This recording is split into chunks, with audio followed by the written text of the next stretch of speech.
Iran में रह रहे हमास के नेता हानि एह की हत्या मिसाइल में हो गई। यह जो कुछ भी हुआ एक अलग विषय है, लेकिन इस हत्या के बाद जिस तरीके से दुनिया के कई देशों ने अपनी प्रतिक्रिया दी है वह बेहद ही चिंताजनक है। पूरी दुनिया दो खेमों में बंटती जा रही है और इसमें दो तरीके के लोग हैं, तीसरे तरीके के लोग बाहर खड़े हैं।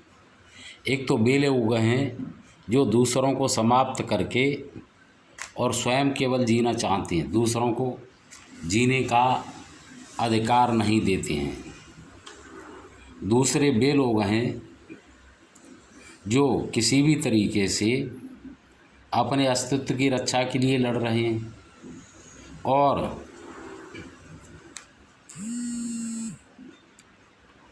जो अपने हित चाहते हैं इसमें बीच में वे लोग उनका साथ दे रहे हैं।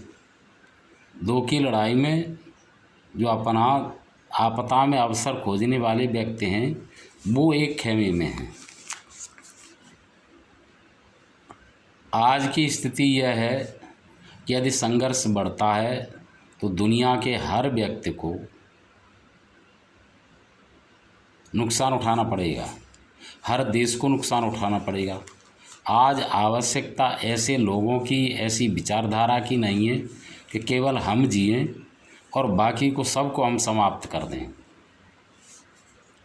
आज होना यह चाहिए कि लोग सह अस्तित्व, वैचारिक एकता, स्वाभाविक एकता,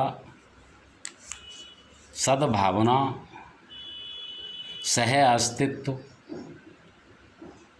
जियो और जीने दो की नीति को पर चलें और इसके लिए दुनिया में एक वैचारिक क्रांति आरंभ की जाए जिसमें लोग अपने दुराग्रह छोड़ करके और इस इरादे को छोड़ करके कि हम दुनिया को पूरी को समाप्त कर देंगे और हम ही केवल जिंदे रहेंगे, सबको समाप्त होना होगा,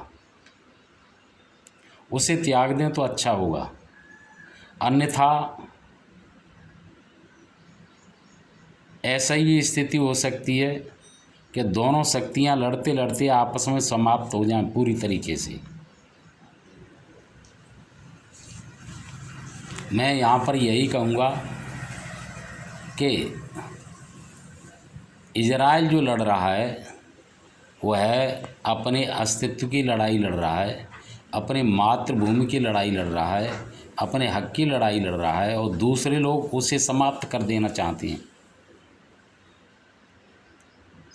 अब जब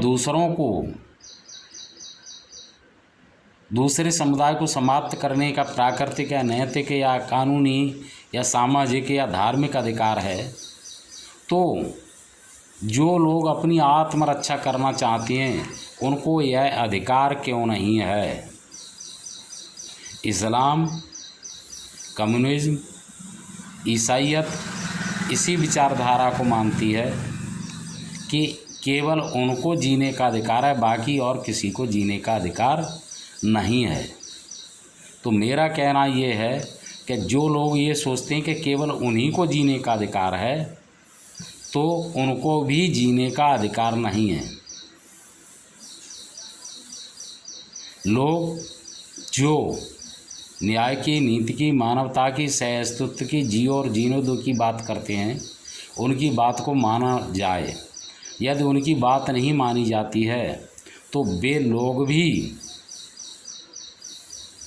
यह प्राकृतिक अधिकार रखते हैं कि दूसरे के अस्तित्व को जड़मूल से समाप्त कर दें और केवल खुद जिएं। जो लोग इजराइल को या यहूदियों को समाप्त करना चाहते हैं वे लोग केवल वहीं तक सीमित नहीं हैं, उनका टारगेट जो है भारत भी है, हिंदू समाज भी है। तो हम तो साझा दुश्मन हैं। इसलिए जो अपने लिए हक की लड़ाई लड़ रहा है हम उसके साथ हैं और रहना चाहिए। भारत की तो